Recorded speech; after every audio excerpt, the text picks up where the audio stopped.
Salut, c'est Trado. Alors dans cette vidéo dédiée aux actions, je vais essayer de répondre à la question qui m'a été donc demandée et posée de très nombreuses fois depuis que le crash a commencé. C'est sur quelle action investir pour profiter des soldes et en particulier des forts rendements. Alors c'est une première vidéo que je vais faire, il y en aura d'autres, mais en tout cas celle-ci sera destinée à l'achat d'actions basées sur de forts dividendes tout en profitant des bases de l'analyse technique. Je vous retrouve de l'autre côté.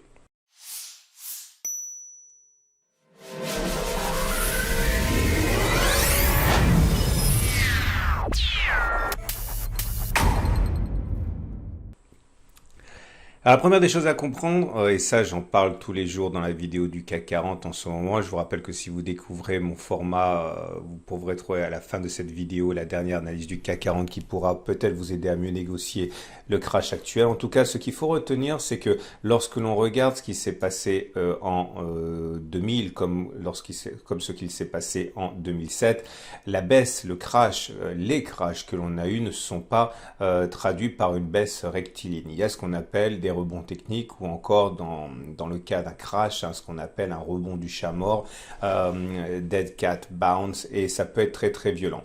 Et ça, il faut le garder à l'esprit lorsque vous allez décider, comme c'est beaucoup le cas en ce moment pour les investisseurs français, de profiter des soldes. Regardez, on a baissé, mais ce qui ne nous a pas empêché de remonter violemment par la suite.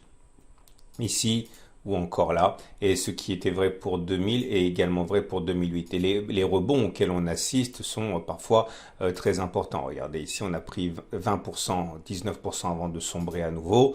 Ici on a pris 37% avant de sombrer à nouveau. Et en 2008, pareil, on a pu par moment gagner 15-16%. Ou alors, un petit peu moins ici, 12%.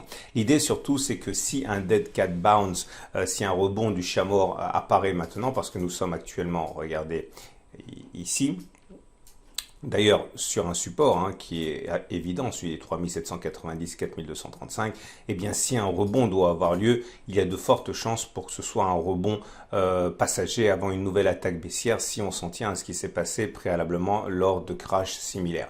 Ça change tout dans le cadre de vos investissements. Alors avant de commencer, je tiens à le dire, investir maintenant est quelque chose que j'ai du mal à recommander si vous êtes débutant. Il faut garder ça à l'esprit. C'est un moment, si vous achetez maintenant, vous avez de fortes chances de perdre de l'argent à un moment ou à un autre, pour les raisons que j'ai déjà évoquées.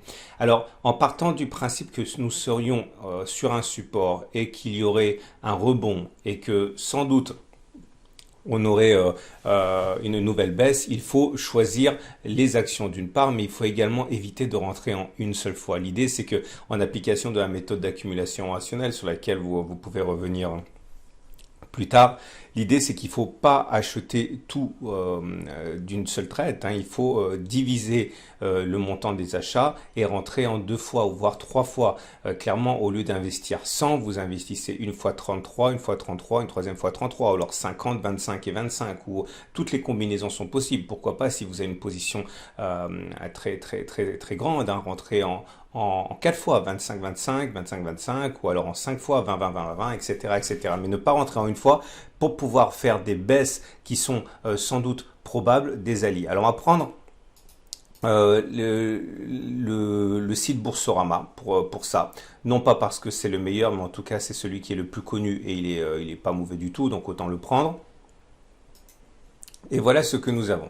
Donc vous allez sur le site Boursorama, vous allez dans la section bourse et dans la section bourse, vous cherchez les actions et vous allez chercher au niveau des actions le palmarès des dividendes parce que c'est ça qui attire essentiellement les investisseurs actuellement, ceux qui veulent faire la chasse aux gros dividendes puisque la baisse pour un dividende qui n'a pas baissé entraîne des rendements qui sont absolument colossaux. Vous voyez par exemple là, Natixis à 17%, Mercialis à 14%, mais aussi des valeurs qui sont bancaires à 11% pour le Société Générale, 10% pour le Crédit Agricole. Total, imaginez bien avec la baisse qu'il y a actuellement du pétrole, Total a pris très très très cher, passez-moi l'expression, on est à 10% de rendement.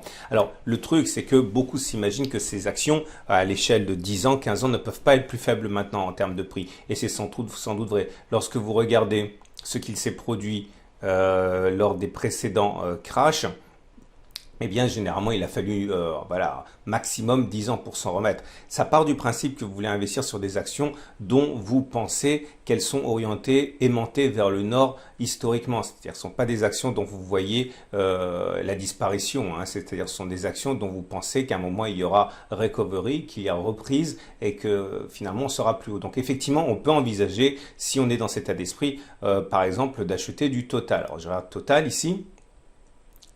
On va regarder ce que donne Total. Donc, la première des choses à faire, ce que je pense, hein, c'est de se mettre en données mensuelles. En données mensuelles, c'est-à-dire qu'une bougie correspond à un mois de cotation et on va, voilà, si on décide d'acheter du Total, on se met en données mensuelles et on trace les supports. Le support, c'est la zone sur laquelle on a rebondi la dernière fois. Et là, vous voyez clairement que cette zone comprise entre 18 euros et 24 euros est une zone sur laquelle on a rebondi en 2008 ici, plus tard en 2011. Bon, il est possible, il est envisageable que la fin du chemin de croix soit pour bientôt pour Total. Donc effectivement, à titre personnel, je peux comprendre que certains décident d'investir sur Total maintenant en profitant non seulement de prix bradés, mais de rendements intéressants. Mais le problème, c'est que vous l'avez compris, s'il se passe sur Total ce qui se passe sur les indices, et regardez ce qui s'est passé pour Total ici, vous voyez, on était en 2007, ça a baissé, ça a remonté, il y a eu une deuxième vague. Si on regarde ce qui s'est passé en 2001 lors de la crise de la bulle Internet, pas grand-chose à voir avec Total, hein, mais c'est pareil, quand les indices décrochent, tout décroche, il y a eu un rebond du chat mort, il y en a même eu deux, hein, il n'y a pas généralement un seul rebond du chat mort, il y en a plusieurs, et vous voyez, l'idée c'est qu'il fallait être capable à chaque fois de renforcer. Et donc, même si a priori il semble que l'on soit sur des niveaux de prix intéressants pour acheter, il faut garder à l'esprit qu'il est tout à fait envisageable lors d'une nouvelle accélération baissière que l'on aille chercher le support suivant, donc le dernier niveau sur lequel effectivement on a rebondi après le support immédiat. Donc là on parle d'une zone comprise entre globalement 12,9 et 13,7. On peut envisager également d'avoir un autre niveau de support ici. Hein, vous voyez, c'est très facile. Je vous rappelle que vous avez la possibilité de télécharger gratuitement mon module de formation qui est juste en dessous de la vidéo. Et vous voyez, vous descendez. Là, ça voudrait dire perdre encore 43%. Ok, et si on perd pied et qu'on casse le niveau actuel des 12,96 quand on y sera, on peut en perdre encore 24% pour aller chercher le prochain support. Vous comprenez que même si le dividende est tout à fait intéressant, si on perd encore 40% comme entre maintenant et le prochain support à 13, eh bien votre dividende, il va falloir 4-5 ans avant de rentrer dans vos frais vu la baisse de la valeur. Donc vous voulez vraiment pas être dans cette situation. C'est pour ça qu'il est important, même si ça correspond peut-être à un manque à gagner pour vous, de diviser en 3 fois, par exemple votre achat une fois ici, une fois là ou encore une fois ici. Comme ça, si vous avez eu raison et que les cours montent tout de suite, eh bien vous êtes investi. Malheureusement pas à 100%, mais on va dire à 33% si vous êtes rentré en 3 fois et ça vaut la peine. Ou alors si vous préférez, imaginons qu'il se passe ceci et puis cela, eh bien vous aurez renforcé une fois ici, une fois là, et lors de renfort sur les 13,6, vous aurez baissé votre prix d'achat unitaire, et lorsqu'on va repartir, vous aurez plus de gains pour un niveau donné que si vous aviez investi uniquement à 21,95, puisque là vous aurez acheté par exemple la même quantité à 21,95 qu'à 13,8. Il est clair que c'est intéressant. D'autre côté, si on descend jusqu'ici, qu'on remonte un petit peu, qu'on redescend au prochain support, pareil, le fait que vous ayez divisé vos achats en 3 vous a permis de bénéficier effectivement hein, des consolidations. Et maintenant, si on baisse et qu'on touche le fond et que l'action disparaît et qu'elle fait faillite, comme ça, eh bien, puisque vous n'aurez pas investi 100 ici, mais vous aurez investi 100 ici, 33 ici, 33 là, 33, 33, 33, vous pensez bien que votre prix de revient unitaire, il est plus faible, donc vous aurez moins perdu si l'action va à la poubelle que si vous aviez acheté d'un coup ici. Donc c'est une façon très conservatrice de gérer vos investissements. Je vous rappelle que après vous pouvez le faire pour toutes les actions que j'ai mentionnées. Vous êtes là. Donc voilà, les gros dividendes, ils sont là, hein. Natixis, Crédit Agricole, BNP, AXA, des rendements à plus de 10%. Mais voilà, faites attention à la manière dont vous prenez. Je vous rappelle que vous pouvez retrouver sur mon site tous les jours l'analyse du CAC 40 pour voir au jour le jour ce qui attend vos actions, puisque les actions suivent généralement l'indice CAC 40. Et je vous donne rendez-vous dans la prochaine vidéo pour une toute autre stratégie possible pour tirer parti du crash actuel. Voilà, je vous souhaite une très bonne journée et je vous dis à demain pour une autre analyse technique.